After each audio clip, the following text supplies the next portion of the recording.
Sri Ripun Bora ji. Ripun Bora. Thank you, sir. With heavy heart, I am standing here to oppose this bill. But, sir, Sorry, extremely sorry. This is my fault. Now, Sri Kapil Sibal ji. Very much, sir. You will be called later on. I rise to oppose this bill. Sir, I was very disturbed the other day, and when the distinguished Home Minister said the other day in the other house, why do we need this bill? After independence, if Congress had not done partition on the basis of religion, then we would have not needed this bill today. The Congress did partition on the basis of religion. I don't understand which history books the learned Home Minister has read, which authors he has consulted. Entire political science. But I would like to remind him of what Savarkar said. The two-nation theory was not our theory. You are going to fulfill it today by the passing of this bill if it is passed.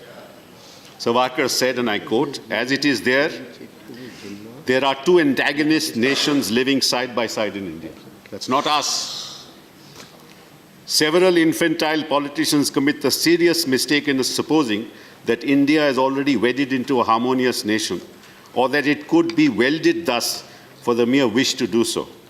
These are well-meaning but unthinkable friends take their dreams for realities. That is why they are impatient of communal tangles and attribute them to communal organizations. The two-nation theory was perpetrated by Savarkar. And this is what Ambedkar said. He said, strange it may appear, Mr. Savarkar and Mr. Jinnah, instead of being opposed to each other on the one nation versus two nations issue, are in complete agreement about it. Yeah, shame. Shame. Both agree. Not only agree, but insist that there are two nations in India. One the Muslim nation and the other the Hindu nation. I request the Home Minister to withdraw that allegation, because we in the Congress believe in that one nation. You don't believe in it. Sir, the next point, और गृह मंत्री जी ने सही कहा कि ये एक बड़ा ऐतिहासिक बिल है. हाँ, ऐतिहासिक बिल है, क्योंकि आप संविधान की बुनियाद को बदलने जा रहे हैं. इसलिए ये ऐतिहासिक बिल है. आप हमारे इतिहास को बदलने जा रहे हैं, इसीलिए ऐतिहासिक बिल है. और आपने ये भी कहा कि करोड़ों लोग एक नए सवेरे को कल देखेंगे. मैं आपसे ये भी इल्तिजा करना चाहता हूँ कि लाखों लोग की रात खत्म नहीं होगी, ये काली रात खत्म नहीं होगी. आप कहते हैं कि आपके प्रधानमंत्री जी सबका साथ और सबका विकास में विश्वास करते हैं. सबका विश्वास तो उन्होंने खो दिया, क्योंकि 2014 से लेकर अब तक सबका साथ उन्होंने कभी भी नहीं दिया. You said rise above politics. I request you, Home Minister, you rise above politics, because this is nothing but politics. You are destroying the future of this country. Sir, I have the following things to say and following objections about this bill.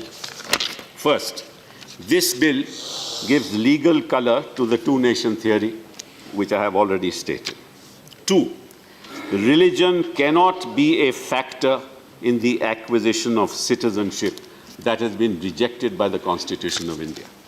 So there are three concepts that you must understand, which is the basis of citizenship. Number one, born in the territory of India. Number two, my parents were born in the territory of India, descent. And number three, that I am ordinarily resident in the territory of India. There is no fourth concept on the basis of which citizenship can be granted. Sir, I might tell you something very interesting. I belong to a family which used to live in Lahore. I came to India and I was born here in 1948, but my brothers, my sister, my parents, my grandparents were all born in Pakistan. We were all refugees. When we came to India, we were not citizens of India. Why? Well, because we were not born in the Republic of India. Therefore, we were not citizens of India. But there was a provision in the Constitution which said that if you are born in an India of 1935, undivided India, then you shall be a citizen of India. But that was not the only thing. I had to become a resident of India. I had to come to India 6 months prior to July 1948. And if I came to India 6 months prior to that, I would have been a citizen of India. So residence, ordinary resident, bona fide residence is an essential element for being a citizen. For those who came after the 19th of July 1948, they had to file an application before an appropriate authority. And in that application, before they filed it, they should have been resident in India for the last 6 months. They too could not get citizenship. So that's the basis and the foundation of citizenship. That's why Mr. Chidambaram asked, who has advised you to do all this? Who has advised you? Who has given you that opinion from the Law Ministry and of the Attorney General? None. Let me tell you something else now, sir. Under Article 11, there is a provision which says that through another act, through a law made by Parliament, somebody can acquire citizenship or terminate citizenship. That is the Citizenship Act. Now, so the Citizenship Act, some very interesting provisions. Let me just tell you, just a couple of them. The Citizenship Act says that if you are born in the territory of India from January 26, 1950 to July 1, 1987, you shall be a citizen of India. If you are born in the territory of India from July 1, 1987 to when the 2003 bill has been passed, which was passed in 2004, which is the Citizen Amendment Bill, you shall be a citizen of India if one of your parents is a citizen of India. And if you are born after 2004, you shall be a citizen of India if one of your parents is a citizen of India and the other is not an illegal migrant. That is the condition of the Citizenship Act. If one of the spouses is an illegal migrant, you can't be a citizen of India. Now, sir, what amendment have you brought? Just think about it. What does your amendment say? Let me just tell you what it says. I'm sure you've read it. Provided that you are making an amendment to 2(1)(b). You say, provided that any person belonging to Hindu, Sikh, Buddhist, Jain, Parsi or Christian community from Afghanistan, Bangladesh or Pakistan, who entered into India on or before 31st day of December 2014, and who has been exempted by the central government by or under Clause C of subsection 2 of Section 3 of the Passport Entry into India Act 1920, or from the application of the provisions of the Foreigners Act 1946, or any rule or order made thereunder, shall be treated as an illegal migrant, shall not be treated as an illegal migrant for the purposes of this Act. Now, please tell me, the Foreigners Act deals with people who are declared to be foreigners. The Passport Entry into Act deals with people who have entered into India without a valid document. And now in your objects and reasons you have said that these are all people who have been persecuted. Where is the provision for persecution in the Act? There is no provision for persecution. There is no provision for persecution. If a man came from Bangladesh or from Pakistan into India in 1972 and he has been an illegal migrant after 1972 till date, how will he prove, how will you say that he has been persecuted? Unless he says that he was persecuted.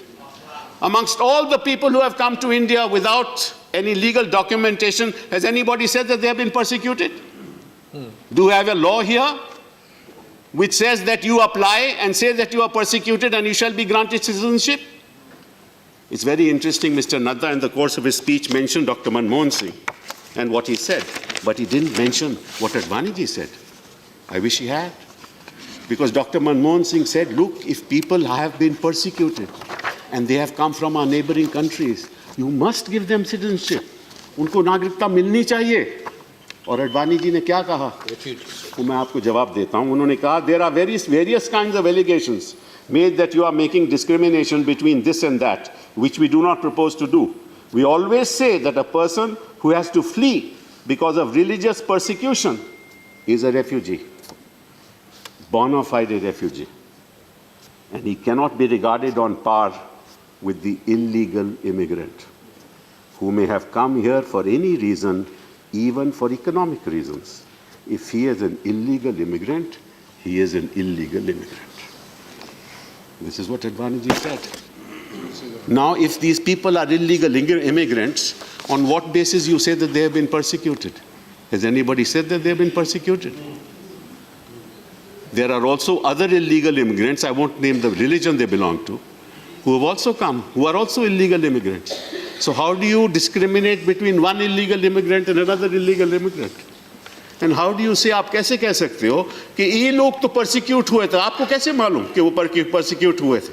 मैं उदाहरण देता हूँ, एक शख्स यहाँ 1972 में आया, 1972 में आया, उसके 2-3 बच्चे हैं, उसकी मृत्यु हो गई, आज वो है नहीं, उसके बच्चे कहते हैं मुझे सिटीजनशिप दो, आप कैसे दोगे?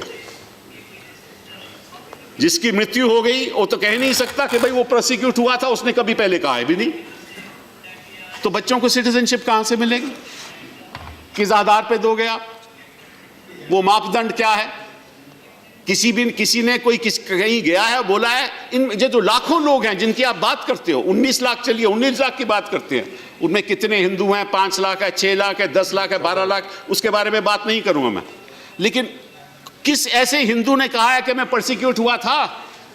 आपको साहब बड़ी गलतफहमी है। उन्होंने मालूम क्या कहा है अपने लेगेसी पेपर्स में कि मैं तो यहां का रहने वाला हूं।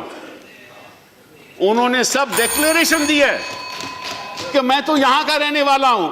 आप उसको इस विधेयक के द्वारा झूठ बुला रहे हो। Please conclude. जो शख्स वन सेकंड सर, जो शख्स कह रहा है कि मैं तो हिंदुस्तान का रहने वाला हूं, आप उसको कहना चाहते हो नहीं नहीं तुम हिंदुस्तान के रहने वाले नहीं हो, तुम कहो तो तुम तो बांग्लादेश से आए थे और क्यों परसिक्यूट हो रहे थे, इसलिए हम आपको सिटीजनशिप देंगे। ये किस किस्म का कानून है? आप क्या कर रहे हो संविधान के साथ? आप धज्जियां उड़ा रहे हो संविधान से। आपका मकसद क्या है? आपका मकसद तो हमें मालूम है, 2014 से हमें मालूम है आपका मकसद क्या रहा है। कभी घर वापसी, कभी लव जिहाद, कभी ट्रिपल तलाक, कभी सीएबी, कभी एनआरसी, फिर दोबारा एनआरसी, मतलब के फिर 370। आपका लक्ष्य हमें मालूम है, आपका लक्ष्य मालूम है, आपका नजरिया भी मालूम है। आप नाम से, किसी के नाम से पता करना चाहते हो इस देश में वो रहेगा या नहीं रहेगा। आपने एक बड़ी आपत्तिजनक बात की शुरुआत में, आपने कहा कि वो जो मुसलमान यहाँ हैं उनको डर करने की जरूरत नहीं। किस मुसलमान के आपसे डर है? हिंदुस्तान का कोई मुसलमान आपसे डरता नहीं है।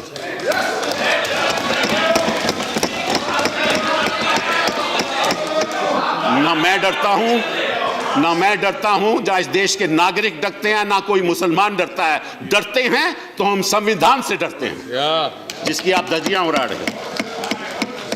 Sir, दूसरी बात sir, just I'm just finishing. Just my third. There are 4 Right, more sir. speakers from your party. Sir, few minutes. 4 more Just give me, speakers. just third point, sir. They are targeting a community without naming it. In this bill, they are targeting a community without naming it. It violates the basic structure of the Constitution. It is divisive and exclusive. It will destabilize our polity, and 18 to 20 million people will not trust us. It weakens the foundation of our culture, of our beliefs, of our ethos. It has consequences that you can't even imagine. And this is part of your political strategy. The last thing I want to say, sir, is this, that this is legally tenable and legally reprehensible, morally reprehensible.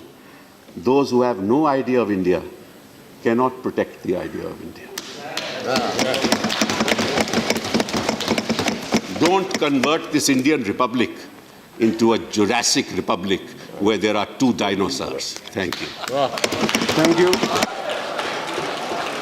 Before I call the next speaker, this is for information of the leader of the Congress party that only 17 minutes left for the remaining speakers of your party. So accordingly, the time will be allocated.